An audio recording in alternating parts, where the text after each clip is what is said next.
ছাত্রদের নিয়ে, তরুণদের নিয়ে একটা তামাশায় মেতেছে এই জাতির রাজনীতিবিদরা।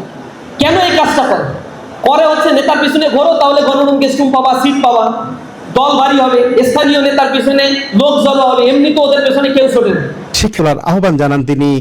অনুষ্ঠানে সরকারি রাজেন্দ্র কলেজ শাখা ছাত্র শিবিরের সভাপতি ফাহিম বিশ্বাসের সভাপতিত্বে জামায়াতে ইসলামীর কেন্দ্রীয় মজলিসে শুরা সদস্য অধ্যাপক আব্দুল তাওয়াব, ছাত্র শিবিরের কেন্দ্রীয় মাদ্রাসা বিষয়ক সম্পাদক ইসমাইল হোসেন, কেন্দ্রীয় নেতা মুয়াজ বিল্লাহ ও হাসিবুল হাসান সহ সংগঠনের অন্যান্য নেতৃবৃন্দ উপস্থিত ছিলেন। প্রতিটা ক্যাম্পাসে প্রত্যেকেই তার নিজ নিজ আইডিওলজি ছাত্রদের সামনে উপস্থাপন করবে। শিক্ষার্থীরা যদি গ্রহণ করে তাহলে গ্রহণ করবে, গ্রহণ করবে না রিজেক্ট করে দিবে। জোর করে কাউকে রাজনীতি করানো যাবে না, এটা বন্ধ হয়েছে।